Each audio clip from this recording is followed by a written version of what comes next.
Hi everybody and welcome to my channel on mental health. Now, learning to live with an illness, it doesn't mean to say that that person or persons are going to be suffering for the rest of their life or suffering all the time. It's something it's something that has to be learned, like the change in what's going on, learning to adapt to what is going on, learning to process things, being able to understand what is going on. Because many mental health illnesses can be quite challenging, and at first, when things occur, and like I said, it could be quite challenging. It's all about the mind has to heal. It has to heal, and it takes time. Time is a great healer, but learning to adapt, understand, learning to accept as well, accept what is going on. And at first, that isn't the first responses when things occur. When someone is diagnosed with a mental illness, it takes a lot. It takes a lot of practice to be able to just do those things, getting the right support there, the right treatments as well at first, the right treatments, because let's just say if somebody didn't do anything, if nothing would change. So it has to come as well from that person that is suffering. And at first, like I said, it's not that easy. It's not that easy just to respond, to act, and do things to help with it. It's a process. It's a process in itself. Just doing all that. It takes, everybody is different, like they're in their healing, how long it takes for somebody to heal. Getting to that stage where some people fully recover. It is possible to fully recover from a mental illness. Getting to that stage, being able to maintain and cope better with it. So like at first it's fresh. You're trying to understand what is going on within yourself, what is going on. And sometimes the diagnosis is a process in itself as well. But getting that diagnosis can help, because then you've got something there that it's just the diagnosis. It's very hard to explain. Having the diagnosis makes it more understandable, I suppose. Some people may agree with that, some people may disagree with that, but having that diagnosis there, and then knowing what it is and what is going on, makes it a little bit easier to start coping a bit better with it. Like I said, it's practice. It takes practice. It takes practice and hard work to do all that. And the first line of treatments is medication. But you can't just have, and getting the right medication as well.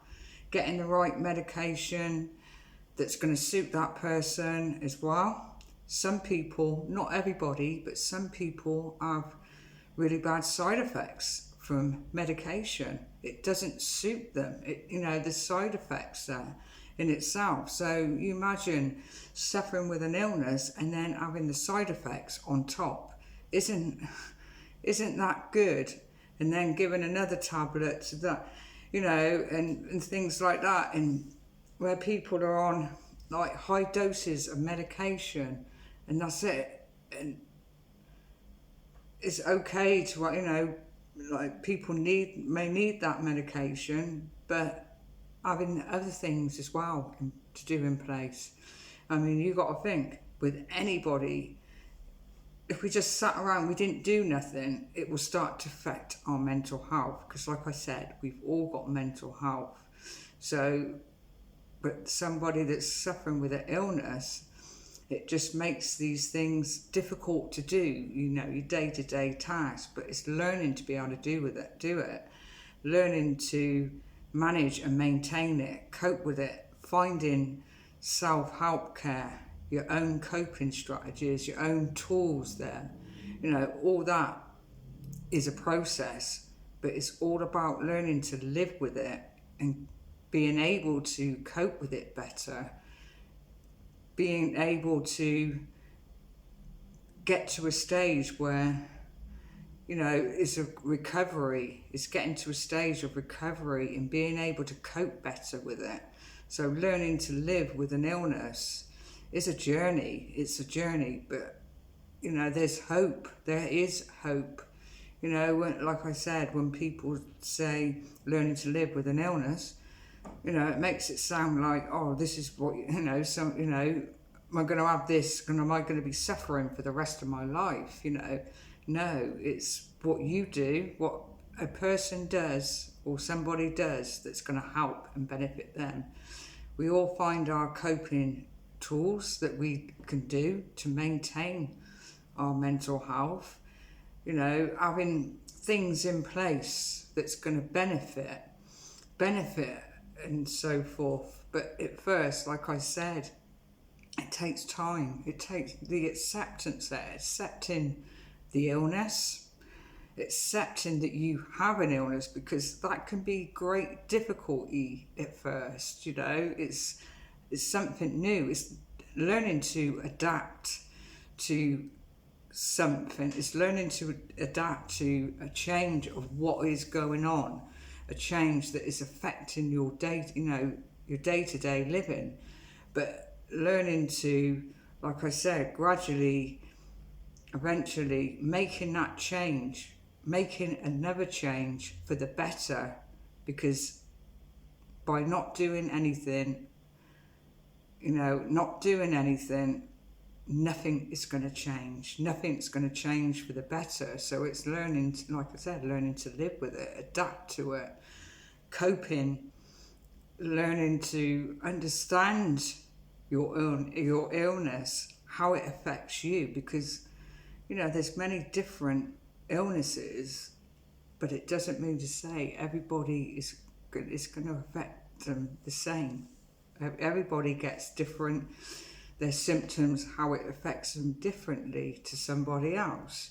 Some people may have the same, you know, the similar, but it's all about starting with yourself. You know, you look on, like I've done, like for inspiration there of other people that have maintained and coped with their illness, lived with their illness.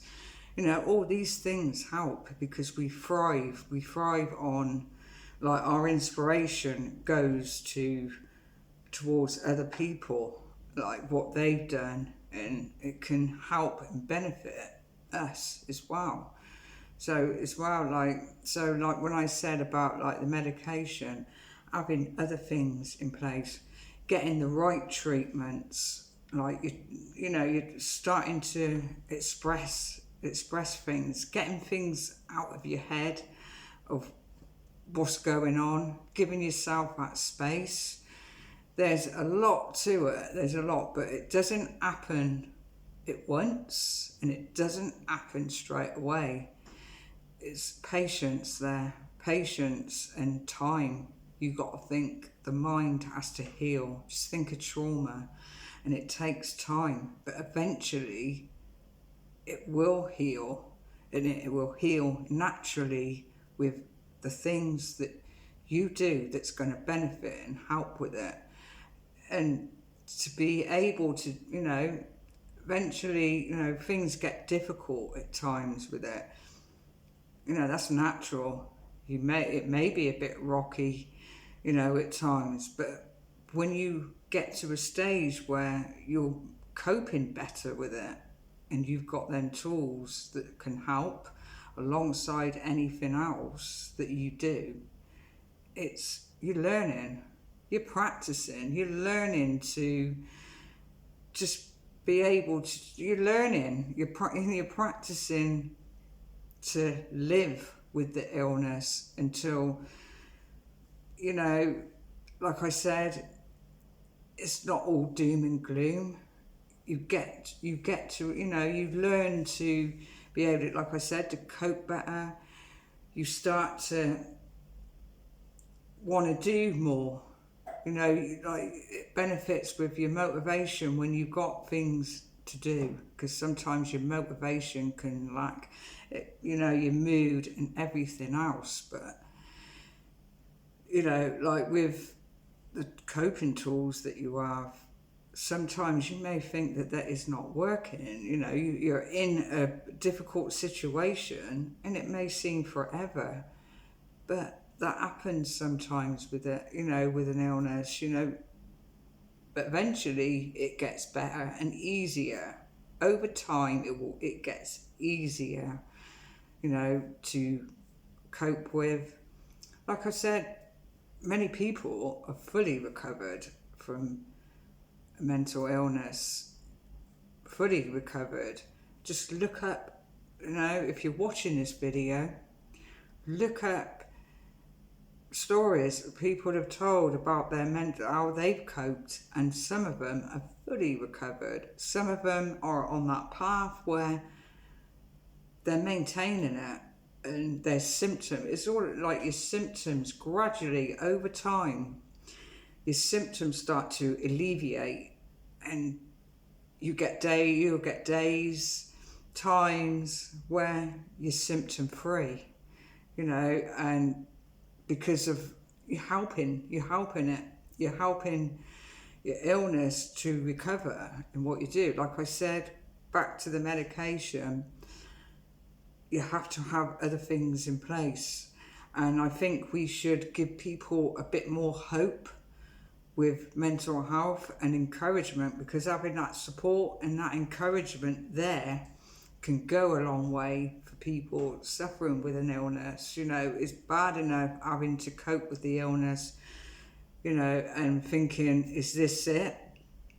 Don't doubt yourself, never doubt yourself. In time, you will start to enjoy your life again. It is possible to do. It is possible, finding those things the things that you wanted to do when you were younger, and when you were younger and thought, when I grow up, I want to do this. It's never too late. Having a mental illness doesn't mean to say your life has to be put on hold or stop enjoying it because you have a mental illness. Over time, it gets easier. You can still live a near to normal life and be happy as well. Like I said, at times it may be a bit rocky, but hold on to that hope. Hold on to hope. Don't give up. Don't give up. Just keep going. Don't give up at the first hurdle. Things take time. Your mind, like I said, the mind has to heal. It has to heal. And everybody heals at different speeds as well. So I'm going to end the video there. Please share. I hope you enjoyed this video, because sometimes, like I said, many people, it is hard work, and a lot of the time, and I've said it, it comes from that person that is suffering with that illness. Like I said, we can all support and encourage and give that hope and understand, but we don't know. For someone looking in, we can only just imagine what it feels like for that person.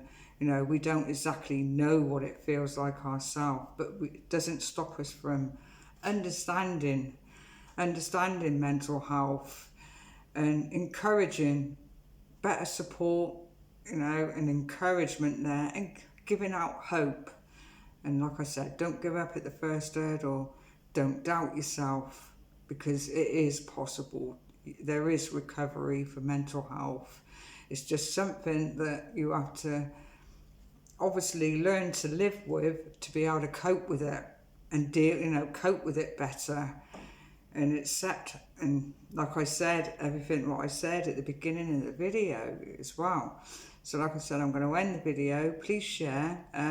If you wish to subscribe to my channel, feel free to press the bell button, and you'll get all other videos coming up, new videos, and you can see my old videos, and see you in the next video.